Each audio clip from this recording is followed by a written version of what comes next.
Peace, everybody. This is CHHG Podcast, Changing Other Hip Hop Guards. I'm with my partner, Uncle E, and we have a special guest this evening, Xray Da Mindbenda. Thank you so much for joining us this evening. Peace, everybody.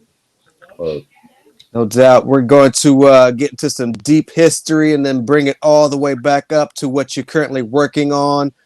For those who may not know you or may have forgotten, can you take us back to where you were born and raised? Born in the Bronx, and from the Bronx, I moved to Brooklyn and was kind of raised in Brooklyn at an early, in my earlier age, and then I moved to Long Beach. I moved to Long Beach. It was like mid '70s, you know. Okay.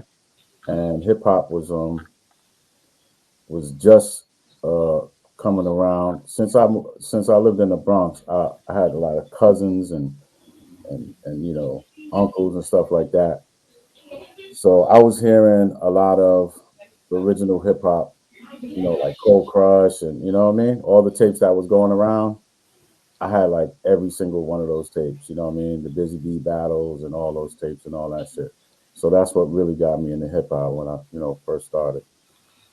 No doubt. Can you take us back to some of your teenage years? What was life like growing up in New York for you?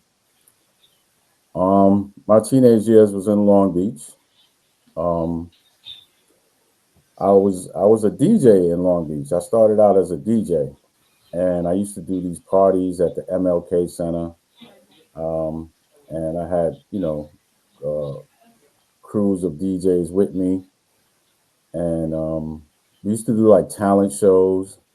We did battles. We used to battle Spectrum City, which was Public Enemy.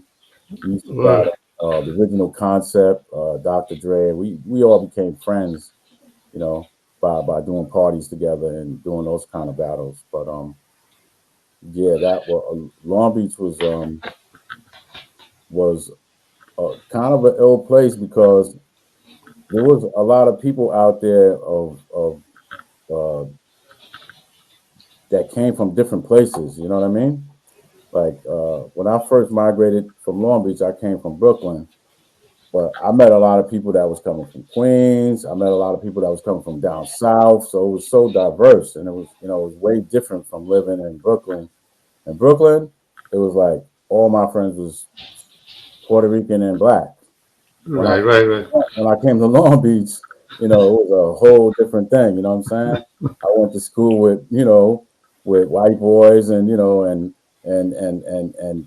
I became friends with some of them too. Some of them was real cool. One of the dudes that I went to school with was Rick Rubin. Really? Yeah. Rick Rubin, you said? Yes, Rick Rubin. I thought you would probably know that. No, I never heard. In Long Beach? Yes, in Long Beach. Yes. Yeah. Whoa, you just blew my mind. That one I've heard of. I know a lot of sports celebrities and people that came out of there, but I don't remember Rick Rubin unless that one slipped by my mind. You didn't know Rick Rubin was from Long Beach? He lived in Lido Beach. And he lived in Lido Beach. Yeah, hell no. There was a dude in Long Beach named Jackie Green. You remember Jackie Green? Yeah. Jackie Green used to hang out with Rick Rubin. What? Jackie Green brought Rick Rubin to one of our park jams that we was doing at the MLK Center, the old MLK Center when it was outdoors. Right. And that's when I first met Rick. He wanted to buy my mixer when he met me. And I was like, oh shit, who's this white boy trying to buy my mixer? And I was like, yo, so I sold it to him for like mad money so I can get a better mixer. You know what I'm saying? So I was like, wow. Yeah, yo, Jackie took that dude back to fucking Lido Beach, and he went and got some money and came back and bought my mixer that day. You know what I'm saying? Wow. And me and Rick kind of became friends and stuff like that. When LL Cool J first recorded the song with Rick, he brought the 12-inch to my house, bro, and played the shit on my turntable. Get out of here. Oh shit. Yep. Yo, that's man. Yep.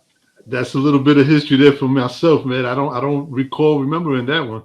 Yeah. Wow. Well, you was younger than me. You No, know? yeah. But still, I mean, I way before GYP and KMD and any of yeah. that. You know what I'm saying? Because you know, when I first met Doom, it was like I didn't meet Doom till like about maybe what 86, 87 when they were first trying to form KMD. Mm-hmm. You know, Right. Yeah, I didn't. I came back. You know what it was too is that I had moved out of Long Beach.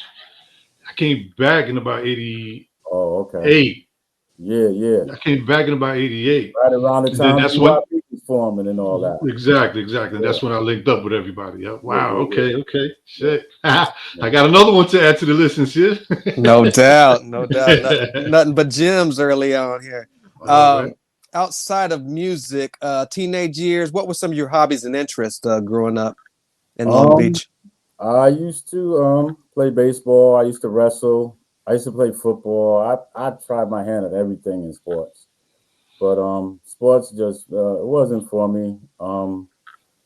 So it was really just my hobby became just music. You know what I'm saying? I started collecting music, and early, I had turntables and a mixer, and because I came from the Bronx and Brooklyn, and I already seen that going on. So and I was going back and forth in my early stages in Long Beach. I wasn't staying in Long Beach. I was going back and forth to see my friends, and I would come back with different jams. And I when Long Beach first had DJs when I was out there, everybody was playing disco. Mm-mm. Everybody was playing disco. There was a dude named Master D. There was another dude named Vinny T, which he was named Spud. People knew him as Spud. Um, but they had a nice setup, and they would play mostly disco shit. And when I came, I started bringing break beats to the table. You know what I'm saying? So I was like the first dude in Long Beach with two Mardi Gras. You know what I mean? With two Impeach the Presidents. One of the dudes that was in my crew, his uncle made the song Impeach the President. Cisco. You know what I mean? Yeah. Cisco. You Okay. remember Cisco? Yeah, Yeah. yeah. His uncle Roy Cisco made that song Impeach the President. You know Oh what I'm saying? Believe it or shit. not. So yeah, so we was linked up early with break beats and doing all that shit. So that's what made me stand out from the other DJs in Long Beach. You know what I'm saying? Because I started bringing break beats to the table. Can you give us a time frame about this time? This was 81, 82. Okay. 81, 82. That's when we was doing shows at the MLK. We was battling Spectrum. We even brought Fantastic Five and Theodore out there one time. You know what I'm saying? So we were like, because we got into promoting party. I started promoting parties and just making money off other DJs as well. And that's where I started getting my equipment. And my first 4-track and my first SK1. You know what I'm saying? And little beats on and shit like that. All right. You mentioned battling groups like Public Enemy when they were early in their infancy stage, as far as well as Original Concept. What were some of your best memories of these times? My best memories was just having fun doing it. You know what I'm saying? It was just so much fun, just like doing it, like just putting it together and doing it the way we wanted to do it. You know what I'm saying? And just being around everybody having so much unity, and it wasn't that much money involved with it yet. You know what I'm saying? So that's what that was the great part about it. It brought people together. You know what I'm saying? So I thought that was the dope shit about it, man. You know? Right. Yeah. Real quick, you mentioned Original Concepts twice. I'm gonna tell you a quick, funny little thing. So Yeah. just recently, uh, my girlfriend's what is it? Her oldest daughter, right? Mhm. She has a classmate that she's friends with. I met him like years ago. He was younger. They're like seniors now. I took a liking to him, man. Funny kid. Just found out like last week, his dad is one of the members of the Original Concepts. So when Okay. I looked it up, right? I Googled it and looked it up and everything. And it was funny because when you look at what was it? Dre, T Money, Yeah. There's another dude named G something. Rapper G. Yeah. Rapper G. It was two other rappers. It was two other cats, and I think Rapper G is the one that's his dad. But in the column it says like, where are they now? So they list the three, and he was the only one that said unknown. And I'm like, oh shit, I found him. But yeah, he's right over here, man. So that was pretty cool. It's just funny. They ended up becoming really good friends. I started doing promos for WBAU back then and stuff like that. So, yeah. Nice. At what point did you start taking DJ seriously? Was it at this point, or was it later on when you figured you can make a career out of it? Well, I got tired of DJing because I didn't like a lot of the records that was coming out. Like, to me, I was like kind of early on, I was like in the break beats and stuff like that. And when I would hear like early 80s songs, like before they started sampling, I didn't like that shit. It was like, because it was like bands behind them trying to imitate the samples or whatever. And I was like, yeah, why these niggas ain't just using the fucking samples? You know what I'm saying? It's like, so I used to get mad at that. So I wanted to make my own records. You know what I mean? So I stopped DJing and I started giving a lot of parties just to make money so I can buy equipment so I could record my own shit. So I gave this one big party, and it was actually the original concept was at that party, and I think Spectrum was at that party. Cutmaster DC was at that party. I still got pictures of all this shit too. Master DC. This is in Long Beach and at the MLK, okay? And I ended up making a lot of money that night, okay? So I went out and bought a 4-track, I bought a keyboard, I bought a drum machine, I started buying shit so I could create my own shit. Wow. And one of the first persons that I ran into as an MC when I was doing that shit was a cat named Sugar Bear. Oh, Sugar Bear, okay. Yeah, and he was from Freeport. Yeah. At the time. But he was going out with some chick from Long Beach, and my chick was friends with her and all that type of shit. So we end up hanging out together. So me and Sugar Bear started recording together, and that resulted in my first 12-inch that I ever produced. That was Don't Scandalize Minds and Ready to Penetrate. That was on Next Plateau Records. And wow. That was in 1988. We did the song, and I would say it took us about a year and a half to do the song. So it was like 86, 87, we started working on this shit. And yeah, that's what it was. And then after we signed to Next Plateau, we had kind of a bidding war between Next Plateau and Def Jam. And I wanted to sign with Def Jam. Dave wanted to sign with Next Plateau because we actually recorded some of the stuff at Public Enemy Studios in 510 because I started hanging out over there. So once we recorded the song, they gave us some advice because Def Jam was not really, their first album didn't do so great, Bum Rush the Show and all that shit. Mm-hmm. So they were telling us like, yo, fuck Def Jam, try fucking going with Next Plateau, you know what I mean? So that's what happened. And I just went with the flow because I was new to the game, you know. But were you connected with Rick still at that time, at that point? I was friends with Rick and knew Rick, but I wasn't trying to ride his wave because he was into his own little thing. You know what I'm saying? But the timeline though, was that like around the time when they were sort of already? No, Rick was already out because I think LL Cool J came out what, 84, 86? What was it? 86, 85, 86, yep. Yeah. So Rick had already came out when I was working with Sugar Bear. You know what I mean? And I didn't even bring my record to Rick, you know what I'm saying? Because he was cool with us, but at the same time, he stole music from me too. And he not only did it for me, he did it from other people too. I gave him tapes, and when the Beastie Boys album was done, there was a song on there called Paul Revere. Yeah. That song, there was an MC in Long Beach. I don't know if you remember, his name is Double P. Yeah. Double P? Yeah. Double P had a song called Krypton, and it was the same exact cadence and everything as the Paul Revere shit. You know what I mean? And even we even had the beat going backwards at one time, and so he kind of bit like the whole concept from me, and then he blew me off a lot too. It's like I would try to come and see him, and he would like blow me off. You know what I'm saying? So it's like I didn't trust him after a while. Right, And right, okay. the same thing happened with Dr. Dre.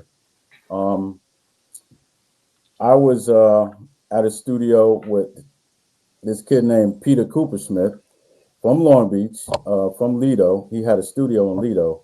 He also recorded some of Third Base album and KMD's album. But I was at his studio, and I was, like I told you, I used to hate when the bands used to play the music. I wanted to do it myself. So once I got my 4-track, I sampled Aerosmith, that and I was playing it back and forth, and I looped it, and I brought it to Peter Cooper Smith, and he played it to Dr. Dre, and Dr. Dre played it to Rick Rubin, and Rick Rubin played it to, but they cut us out the picture. It's like I thought I was going to get a deal right there with some of them. You know what I'm saying? But you turn around and Run DMC went and got Aerosmith, the actual band, and fucking recorded the song. So I was a kid. I didn't know what the fuck to do. I couldn't do nothing. You know what I'm saying? Yeah, And I yeah, don't yeah. complain about this shit to anybody. You know what I'm saying? I'm just telling you my history right now. Story, yeah. Yeah, it's But like I don't run around saying, "Yo, Rick is fucked up and he stole my shit." I don't do that. nah, You know I what I'm saying? got What happened. You know what I'm saying? And that shit happens a lot in this business anyway. So you. Yeah. if you know, you know. You know? Right. But when you heard the Run DMC version though, Yeah. that first time, I Yeah. mean, it must have pinched something in you though. Yeah, man. I mean, it Yeah, did. It did. It did. that's crazy. Well, anyway, look, that's why me and Sincere like to do this type of shows, right? You know Yep. what I mean? There's history that needs to be known. And like you Right. said, not necessarily like in a bad way or trying to be bitter about it No, or I'm nothing, not a but bitter dude. I'm not a bitter yeah, dude. I mean, I but turned out making money off the shit and doing the right things anyway. So it's like, yeah, I'm not bitter when it comes to stuff like that. exactly. Just stories that need to be told. Or Nice. Wow. When that single dropped on Next Plateau, what kind of reaction did you get from the streets? we got a very good reaction. Red Alert started playing it like every single weekend. Um, he even had a deal with Next Plateau, and he put out a compilation, and he took one of the records and put it on his compilation. The first Red Alert album, our song is on that compilation. He was my first placement as a like trying to help me blow up. You know what I'm saying? Wow. Mhm. You spoke a little bit about a bidding war. What happens next for yourself at this time? I started moving forward with other people because I didn't like the way the team was moving. You know what I mean? I didn't trust the process because of what was going on, and there was a few little underhanded things that happened. So the deal didn't come through with Next Plateau. They went with Next Plateau, and then the deal actually didn't come through. So I just kept moving along. You know what I mean? Right. Where do you find yourself at this point? Are you shopping demos? Yep, I'm shopping demos, and uh, there was I had did a talent show thing, and KMD was one of the groups in the talent show. At the time, KMD was Doom, which was Zev Lovex, and it So, was Sub Rock. Harun, Hold on. Then it was Rodan, who oh, was damn. Jade One. Yeah. He called himself Jade One at the time. And there was a white boy in the group named Prime. Prime. Is that Yep. Rich? No. Rich. Yes, indeed. Rich. Rich. Yeah. Yeah. Prime was in the group. So after that talent show, I kind of picked them, because they were better than a lot of the other dudes. So I started fucking with Doom a little bit. KMD came by and they recorded like one song. And it was okay, but it didn't really click. And then they broke up a little bit, and Rodan went to school, and Prime was not in the group no more. So I thought Prime was dope. So I started working with Prime, and we did a demo, and I took Prime to this guy named Tony D in Coney Island. He owned a record label called Idlers Records. Okay? The Jungle Brothers was on this label. Search was on the label. I knew Search before he got the deal on the label, by the way. Okay. I met Tony D through Sugar Bear. So I brought Tony D because Tony D had Search first. And Search had put out a 12-inch called Melissa and Contact. You guys remember that at all? No. Okay, I have it in my arsenal. I still have the record. Oh, man. That one came out on Warlock Records. This is before this is while he was building Idlers. Okay. So that was Search's first single. Okay. Right. Well, before Third Base, it was just MC Search on Idlers Records. The Jungle Brothers used to come there all the time. Houdini used to come there because they were friends with Tony. So it was a crazy place to be. So I ended up getting Prime a deal on that label. We recorded a whole album. But the Jungle Brothers was before us. So he put the Jungle Brothers out. Jungle Brothers got really big. They ended up going to Warner Brothers, and Idlers was like it was like folding a little bit, you know what I mean? Mm-hmm. It wasn't making as much money as they were. So we end up shelving that album, and they actually paid me for most of the album, but we end up shelving it anyway, and it didn't come out. Wow. You know? And so he never ended up doing anything else with that? With the album? No. Right? Still have the masters to the album. I still have the DAT tapes and all that shit. He never did nothing else. No. So he kind of gave, like, he pretty much stopped, I think, around that time, right? Like after that happened? Yeah. He ended up trying to get with some other people or whatever, but for whatever reason it didn't work out. I wasn't involved with it, but you know, that was it, you know. Yeah. I remember Rich. Wow, damn, man, you really taking taking it back. I always knew about Search, obviously being a solo artist before Third Base, as well as Pete Nice, but I don't, I might have heard it, but not know exactly who it was. You know what I mean? Well, I knew Search when he was just used to hang out in Long Beach and come to my parties. Search was a dancer. Yeah. You know what I mean? Before he was an MC, he was a dancer. He used to come to my parties and just dance like a crazy man. Everybody be like, "Who's this crazy white boy dancing all around?" You know what I'm saying? But he was there with his little dances or whatever, you know? Yeah. So at this point, what are you witnessing with KMD? KMD. At the time, they were becoming KMD and getting the record deal and running around with Search. I was working with Sugar Bear. So my record was already out, and I think theirs came out a little bit after mine's. But we came out right before the video craze. You know what I mean? So we didn't really have a video and all that other shit. And then KMD came out and they had a video, and it was on Video Music Box and all that type of shit. So, you know, it allowed them to reach more people and blow up and shit like that. But I still have a verse to this day that nobody's ever heard, and it's the KMD verse that Doom did with Rodan.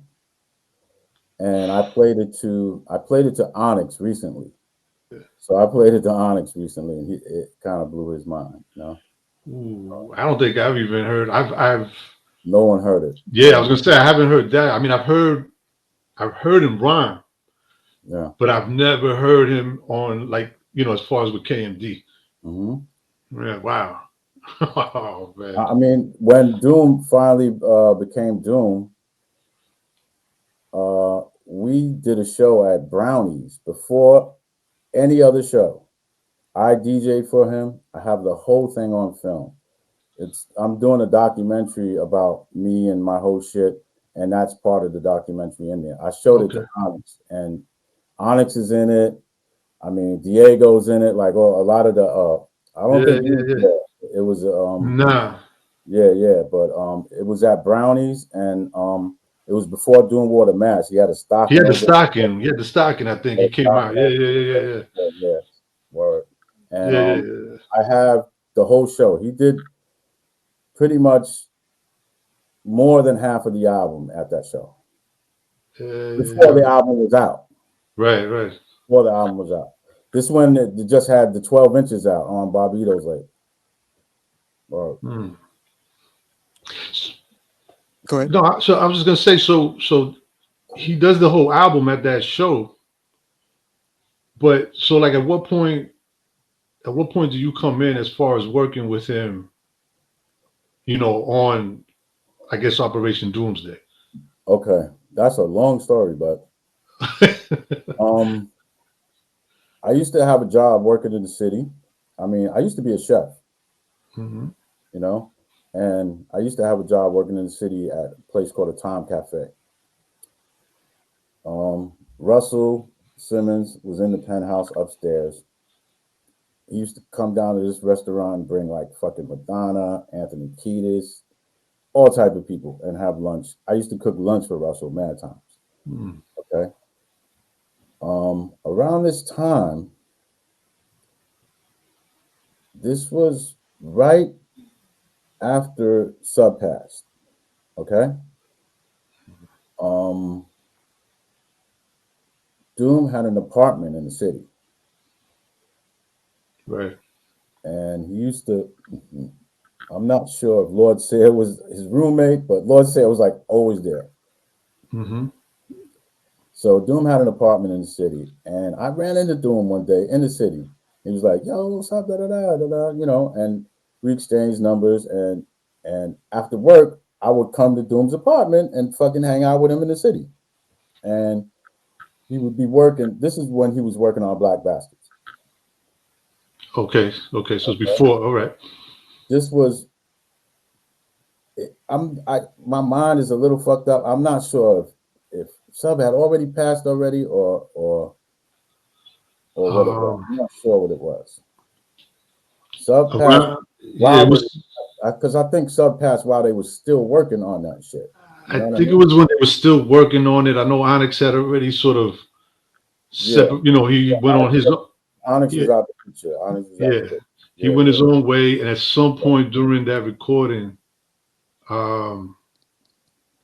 I don't know if he made it through the whole. I think he did make it through the whole, because I thought they made the album, and then obviously, I'm a little fuzzy on that. Yeah, I think they made the album, but I know got dropped from the label because you know they didn't want to change the cover or whatever, and then Sub passed. I'm pretty sure he had already passed, but I think Elektra had dropped them already or some shit. And they were trying to rework some of the album. They were doing some shit in there, but they were fucking some of the tracks from Black Bastard. And soon after, Doom moved back to Long Beach. And he moved into 39 Broadway. Yeah. You remember that, right? Do you remember? No, I remember because unfortunately when that same building, Quest had lived in that same building at one time. Yeah. That's when Sub passed. That's the apartment he was still in. Right, he was staying there with his girl and his son at the time. He was staying there with his girl and his son. Okay. Then after that, I guess he broke up with his girl or whatever, but he had moved back in with his mom, and he was struggling a little bit. You know what I mean? He had lost his equipment in the storage, because I don't know if you know that story, but I don't remember that one. No. Yeah, they end up putting all their equipment in storage, and Sub Rock had the key, and nobody could find the key once he passed, and they couldn't get the papers because it was under somebody else's name. So it was just a sad story. He had a gold record for Gas Face. He even lost that in the storage thing. You know what I mean? So that's when me and Doom really started becoming that's when me and him really started becoming really close and friends. Because he was kind of a little he was unfortunate at the time. He was going through a lot of fucked up shit. And I wasn't, and I was trying to help him out. I had equipment at my spot. So I was like, Joe, just come over here, do your shit. So I would let him come over. He'd write his shit. You know what I'm saying? Some of the equipment he didn't know how to fuck with because some of his shit was different than mine, but I would show him how to do it. Then he would start learning it. And then we would start making shit together. And this was before he even came up with MF Doom. Okay? But he just had Doom. And then after a while, he met Grimm, and then he put the MF in there and all that other stuff. Right. But he was just coming up with the ideas, you know? And I would be sitting around him, and we'd just be like, you know, drinking beers and smoking weed. And he's just like, he'll sit there for fucking hours, just like sketching shit out of like his little master plan of what he was trying to do or whatever. You know what I'm saying? Yeah. So it was like crazy. And I was like witnessing this shit, you know? But in the beginning, you know, all the first 12 inches, they were all done in my crib in Long Beach. So we recorded like the vocals, everything there. And then we just gave it to Bob, and Bob would send it off to get it mastered and stuff like that, and then put it on record. So after a while, Doom started coming up on some money. You know, he started getting shows and stuff like that. And he was able to buy some of his own equipment. He moved in with Flock. Remember, he moved in with Flock when Flock was living in Jamal. You remember Jamal? Yeah. He moved in with Flock and Jamal when they was living uptown. Uptown, yep. Yep. And he pretty much bought the same equipment that I had, so me and him could correspond back and forth. You know what I mean? Gotcha. So we would correspond back and forth, and that's pretty much how the Doomsday album was made.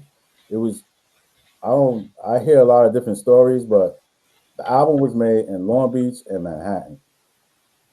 You know, because most of the stuff was tracked in Long Beach, and most of the vocals were done in Long Beach. And then when he went to Manhattan, he was using it to fix shit up and, you know, put the final touches on it.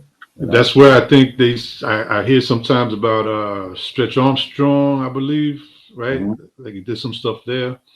Right. Yeah, so they don't that part doesn't get mentioned too often though. Yeah, I mean, it's not that glamorous, I guess, or whatever the case may be. And, you know, and I'm not me and Search are not the best of friends, and we have never been that. You know what I'm saying? So, and I got no animosity against Search at all, but, you know, that's just what it was, you know. And Yeah. But you know, it always the real stories always come out anyway. The truth always comes out no matter what, you know. So yeah. Nah, it's interesting though how they, you know, certain things get left out, but Yeah. like you said, it always comes out. You know, now the last thing, and then Sinseer, I'll give it back to you. So 1999, 2001. I know there's like a re-release in 2001, right? But obviously you had already worked on it before the re-release. Yeah. Well, I mean, at least like the recording and the vocals and all of that stuff was done. Yeah. With you.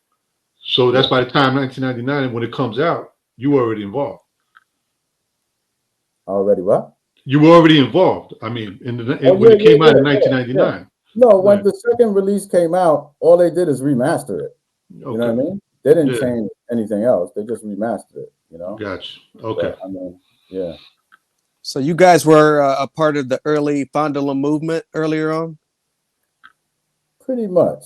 Yeah. I would say pretty much. You know, Fondle Em had already put out, I think, the Cenobites or something like that. They put out a few records before us. I think there was a Cage record also that came out before Doom.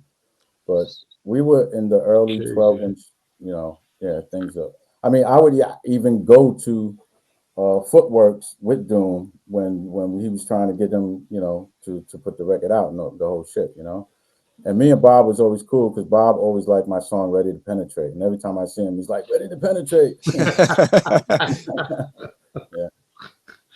What was the ideas earlier on with Fondle Em? Was it just kind of throwing out singles? Was it always in the plan for a whole record? What was the plan? And did you see the vision Doom had when he first came with the mask early on?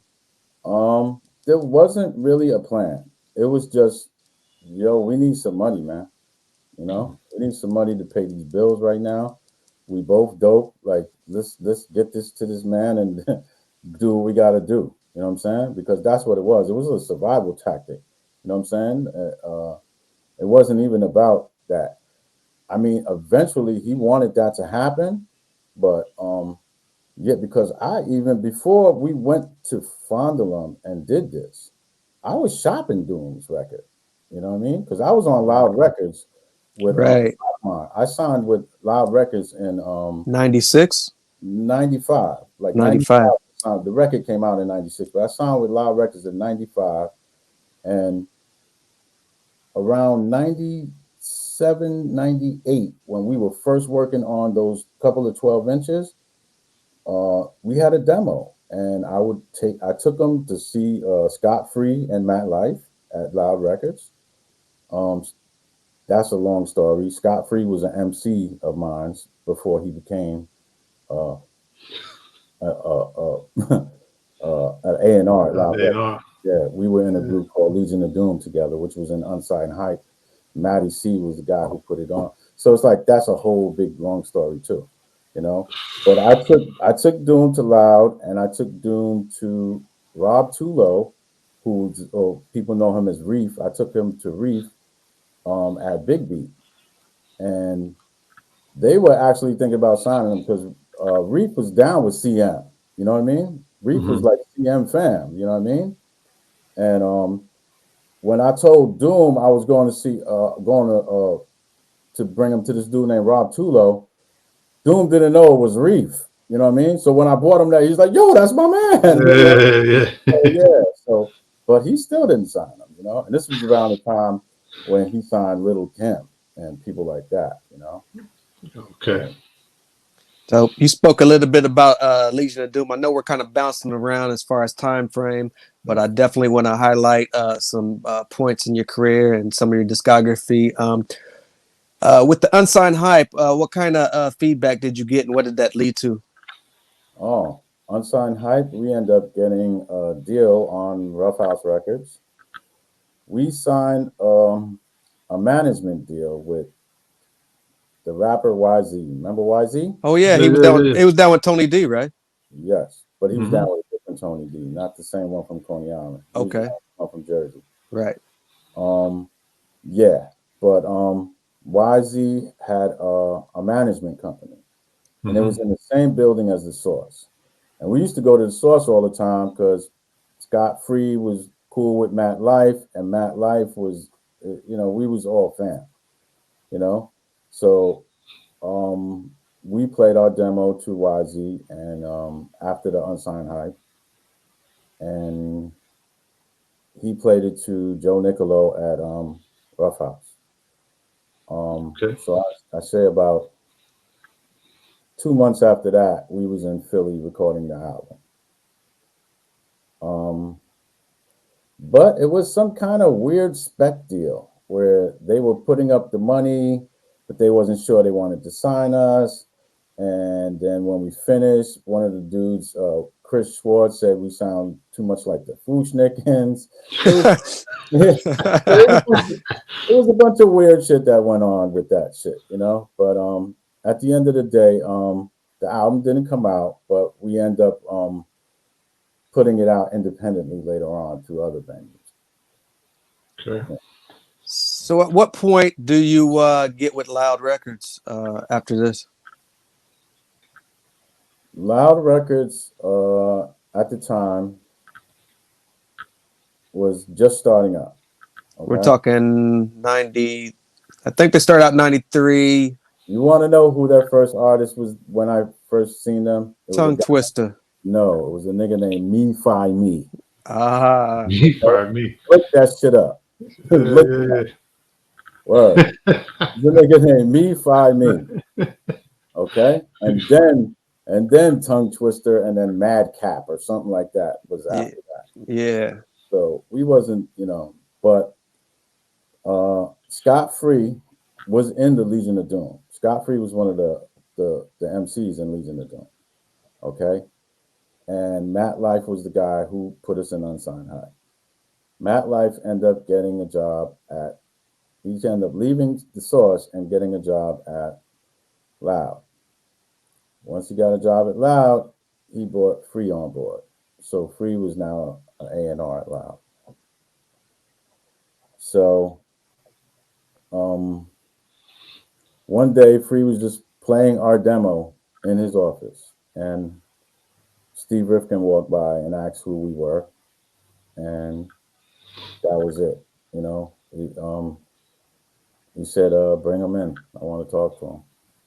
He brought us in, and he wanted to sign us to a single deal just to see how we do. And we put the single out, and they never really put it out commercially, but they put it out. It was all over the radio. Then after that, the Soul in the Hole project came through, and they were just looking for new joints. And I would just happen to be in the right place at the right time. I had a joint on me that I just did, and I played it to Scott Free, and Scott Free was like, yo, hold on a second. He brought it into the office with the other guys, then he came back and told me they wanted to put it on the soundtrack. So got it right here. Yeah, there you go. At that time, that was a pretty major platform. Did that lead to any other opportunities? Yeah, it did. I mean, I ended up doing a documentary score by myself with another guy named Theodore Shapiro, who is pretty famous. He's pretty famous now. Is that on the ropes? Yes, On the Ropes. And if you look at Theodore Shapiro, he did like soundtracks for the Starsky and Hutch movie, a few other movies. He's pretty famous now. But yeah, that was On the Ropes, and they gave me a nice little budget, and I even brought Doom in at the time because Doom was, he was trying to. This is before the album was out, and he was just recording it, and he was, low on funds. So I was like, yo, just get on this, man. He was like, fuck it, let's go, Right. Very dope. So at what point do we start coming up with our label at the time? I think we had Dark Mind Records at one point. Dark Mind Inc. or Dark Mind Records. Yeah, that was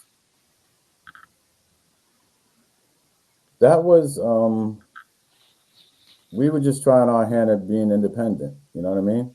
We had some people behind us that had some money, and we tried being independent. But, we found out there's a lot more to it than just pressing the fucking record and trying to get it played. You know what I mean? So, but later on, then, it taught me a lesson, and I started my own label, which was Mindbenda Recordings. And I had that for at least over 10 years now. So, Still got this sealed up, bro. I haven't even cracked them. Oh, that's what's up. And I usually crack everything too. And when you gave me this, I'm like, I'm not touching. I got some other ones I'll show you later, but yeah, man. We just sold all of the vinyl, so that vinyl is going to be worth money. Dude, listen, when I tell you, I'm usually the one that opens up stuff or whatever. Yeah. I have the CD, the vinyl, and I have some other joints that you gave me that are still sealed, bro. King Caesar. Still sealed. I haven't even, and I don't know what it was about you or I'm like, I'm not cracking these. I'm not. This is something special about all of this. That's what's up. I got to take one more here. What's this one? Okay. That's what's up. Yeah, man. All still nicely sealed. Yeah. I think we covered like the 90s, working our way up. We had talked about Operation Doomsday. When that album dropped, what was the reaction like? Did people get it immediately, or was it a slow burn? Operation Doomsday? Yep. It was slow in the beginning, but it quickly picked up. And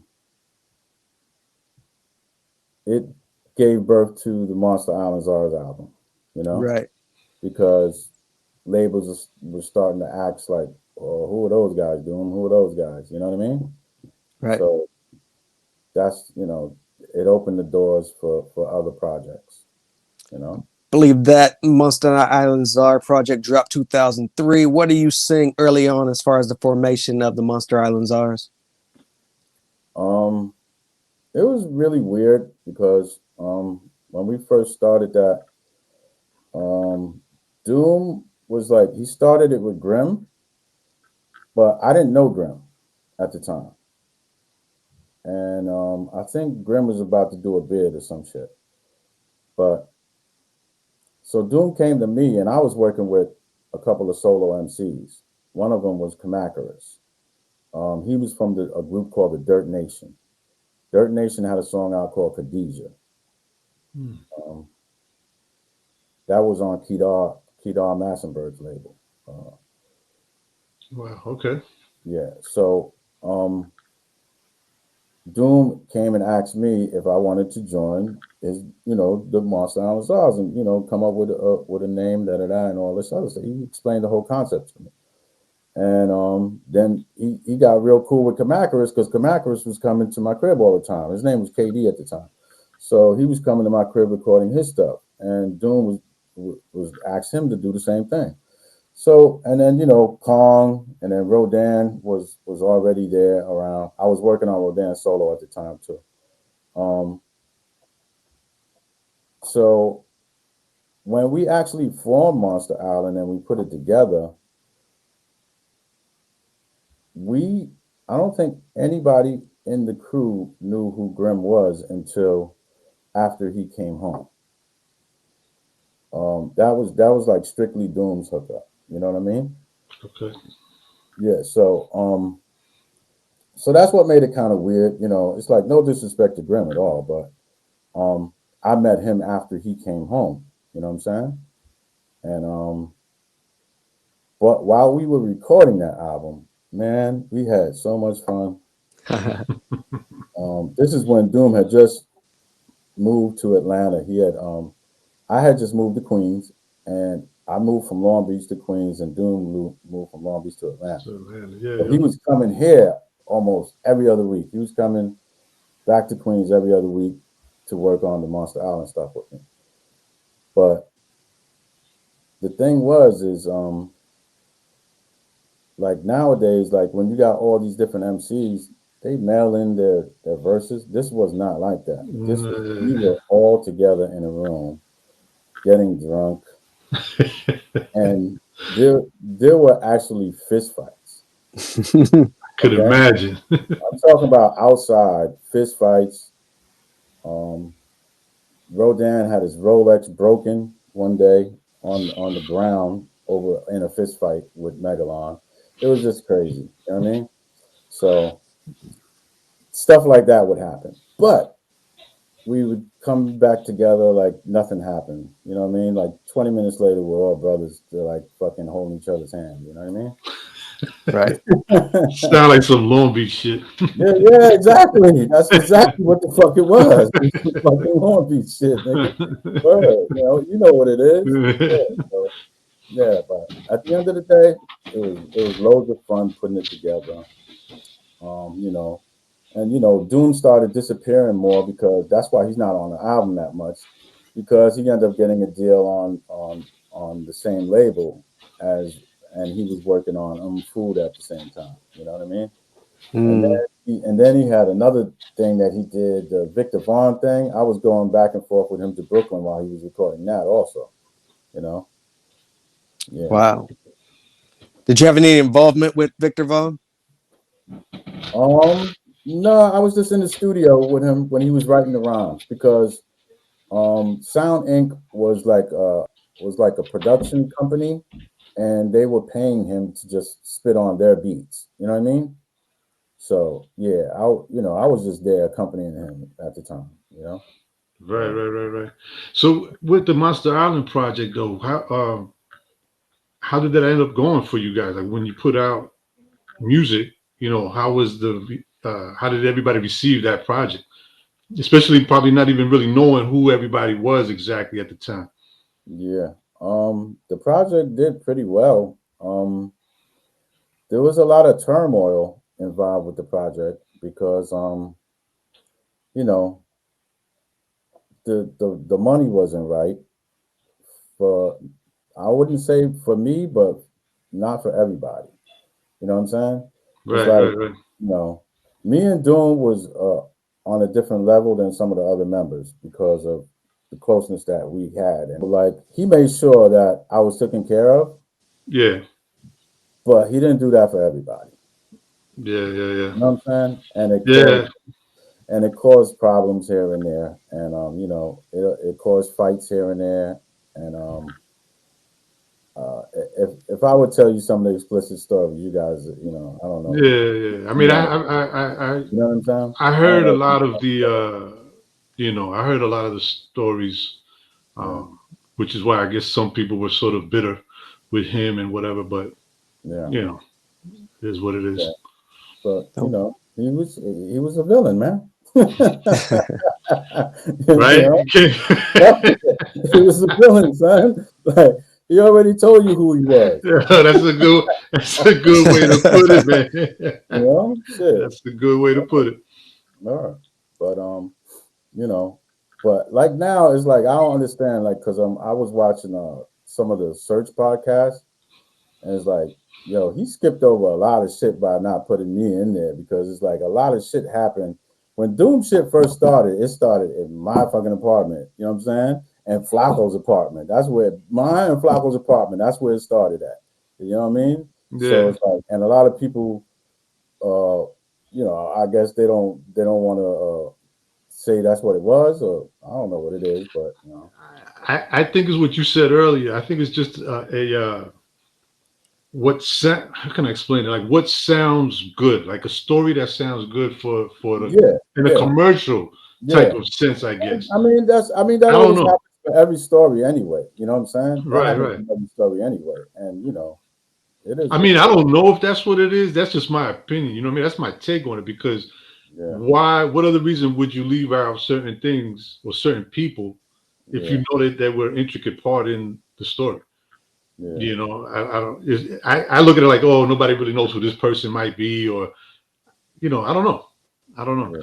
But the funny thing is that when when when I reached out to you about possibly doing an interview, it was before that, and then I saw you comment on um, was On it Keo shit. On Kia? Keo. Yes, Yeah, yes, and yes. I was like, oh, because I know you're kind of reserved in Yo, certain. what? Hold on. What did Keo say? He said facts. Thank you. He said facts because he knows he was fucking right there. He's in that documentary video that I'm talking about. You know Okay. what I'm saying? He was right there. You know what I'm saying? So Yeah, that's yeah, why he yeah. said facts. And on top of that, I seen Search post up some shit, and one of my niggas named June Classic wrote down a text and said, "Yo, you should talk to Xray. He could probably do a whole episode." You know what I mean? And there was no reply. You know what I mean? I don't know if Search is bitter with me or what it was. You know what I'm saying? But he wasn't around. Search was not around when MF Doom was being created. Let me put that on record so everybody knows. Okay, Search was Mm. nowhere to be found when Doom came up with Doom and MF Doom and the whole concept and the Monsta Island Czars. None of that shit. Okay, Hmm.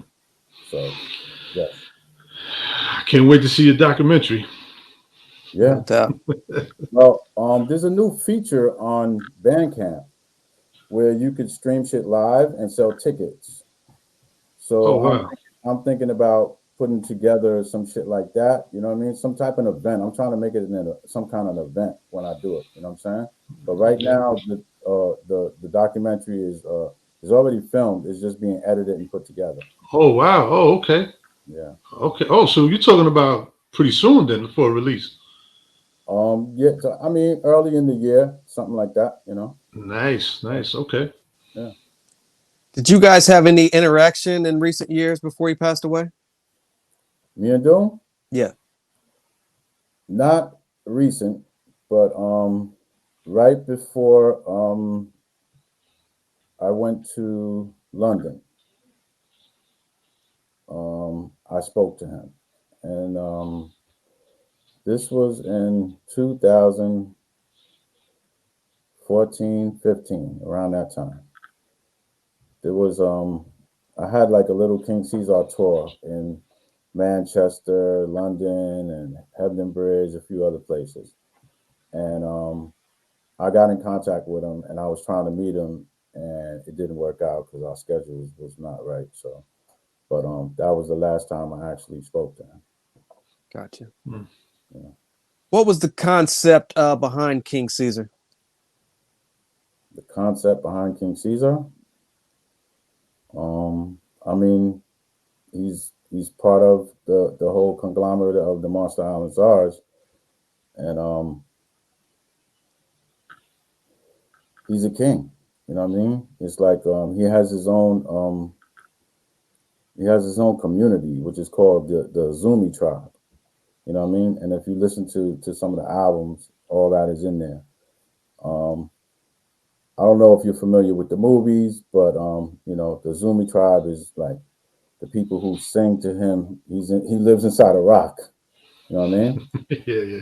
Which is similar to where the fuck I live.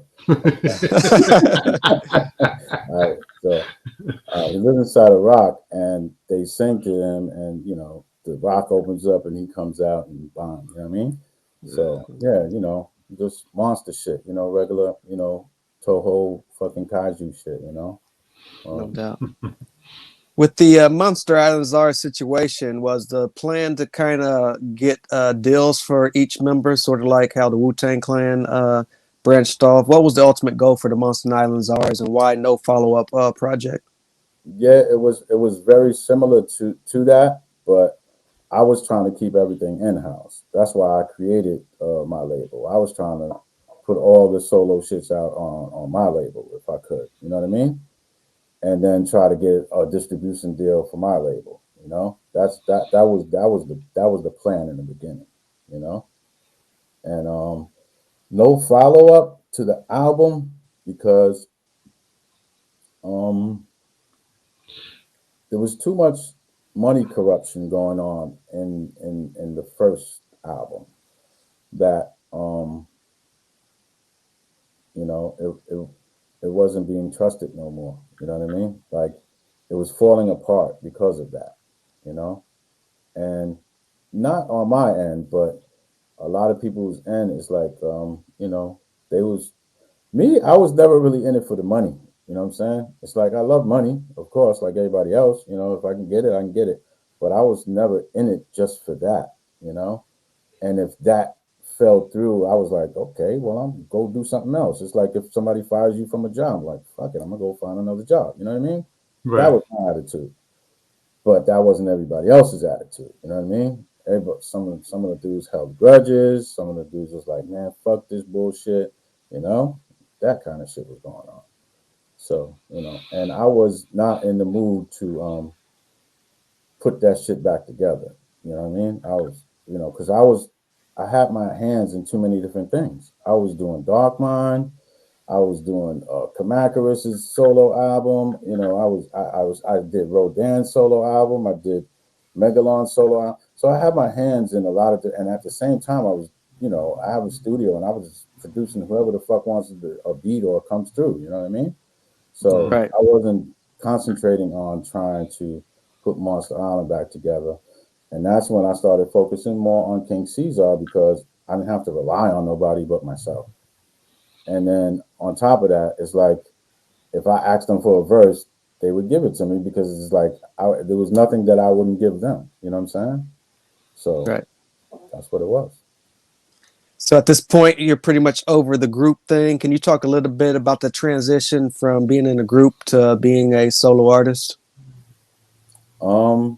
I mean, you got a lot more freedom. It's harder because you got to come up with everything on your own, but it's all you. You know, nobody has to agree with what you're doing. You know, like when you have so many people in the group, everybody got a different fucking idea. You know what I'm saying? Even when it comes to like mixing and like, oh, the snare, the shit change, little shit. You know what I mean?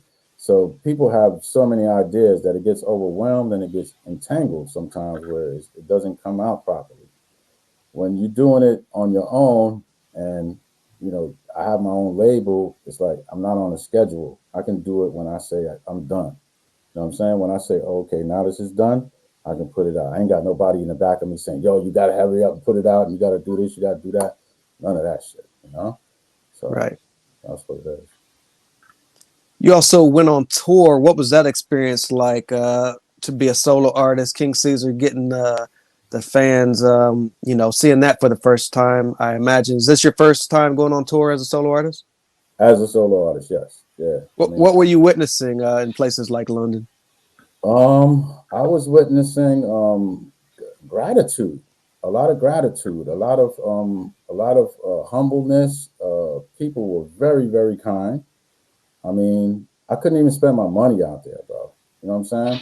People was buying me dinner, lunch, like whatever I wanted. It's like, can I get you a drink? Can you know, everything. Like, so it was overwhelming, and and at the same time, I felt like I appreciated it, but um, I I wanted to give them my all too. It made me be like, yo, I gotta go out there and give these motherfuckers a show now. You know what I mean? So yeah, so it put a battery in my back, you know?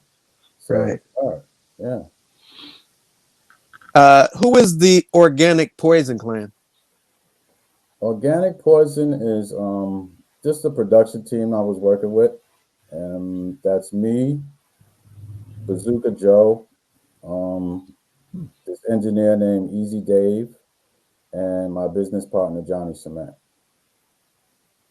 Yeah, and it was we did one project, um, but the project is pretty dope. You got a lot of people on there, a lot of guests on there, and yeah, we may do another one, but I'm so focused on like the new shit that I got going on. Right. Can you talk a little bit about what you got going on in 2021, going into 2022? Yeah, we doing the last Dark Mind EP. This is it, you know. After this one, we ain't putting out no more music as of Dark Mind. So we're gonna retire that whole shit. Kev might do some guest appearances, and of course, I'm still gonna do my production and stuff like that. But we're not gonna put out no Dark Mind stuff. So there's a Dark Mind EP coming out called Dark Mind Was Here. Okay. Okay, and there's another Wu affiliate dude that I work with. He's signed with like chamber music. His name is Just P, and I think E heard the song, the first single I put out with him. Yeah, I was gonna ask you, how did you link up with him? Yeah, because I think you know Just P, right? Yeah, Yeah. Through yeah. the So Zulu, through Zulu. yeah, so he's got an album out called "Eating Dreams for Breakfast." That's coming out right after the Dark Mind, and then a secret weapon is this dude named Varon the Unbelievable, and yeah, that shit is gonna be crazy. Where's he from? He's from Queens. From Queens. Yep. Yep. Very Nice. dope. You've got a lengthy discography. If we went through it, we'd be here till probably midnight. But is there anything out there that we may not know that you were a part of? Um, there's a Public Enemy song called "Tie Goes to the Runner" that I did the production on, but didn't get the full credit. But you could recognize the beat in the background because it's the same beat that I used on the Sugar Bear record, "Ready to Penetrate." So if you listen to "Tie Goes to the Runner" and listen to "Ready to Penetrate," you'll see they even have Sugar Bear's voice in the background. I ended up getting a gold record for that just because they used the fucking record. So, yeah, Yeah. yeah. Anything else out there we may I mean, not be? I would also I know you guys heard of Adolf the Assassin. Oh Yeah. yeah, Yeah. Agala. Yeah. Well, I'm the guy who brought him to YZ when we first were Legion of Doom. I met Adolf at a show we were doing, and I brought him to YZ. And YZ ended up getting him a deal, I think, on Tommy Boy, and then it fell through, and then he got another deal, and then he came out with that Ghetto Girl shit, and we're still friends to the day. Yeah. Uh, Wow. uh, So I've had my hand in this music shit for a long time, you know. But Yeah, you seem to always find yourself at the right places, man, at the yeah, right and time. seriously fine. I did seriously fine with Jam Master Jay, God rest his dead. mm, You know, I did that also. Yeah, there's a Nice, song on nice. the Seriously Fine album called "Cut It Up, Chip," and it's produced by me and Sugar Bear. Wow, Yeah, nice, nice. What about I know you were doing like the radio. What was it, like an online radio, ecstasy radio? yeah, I was doing that early, man. I was Yeah, doing that shit like 04, 05. I had, you know, I had like 50 shows. yeah. I just got tired of it, you know, and I just stopped. But I have the archives, and it's still available on SoundCloud, I think. Yeah. Yeah, yeah, yeah. I just wanted to let you know. I don't think I've ever told you, but when when I went to your spot the day you gave, I got the album and all of that stuff. You were doing those shows, Yeah. and I remember you had like, 'cause I guess this was at a time when you had to have all kind of equipment or whatever, right, to be able to. I don't know how you did it. Like I guess connect to servers or whatever, to be able to do the show. But sitting there looking at all of that is what made me want to do this. And I just couldn't afford to have all that equipment or whatever.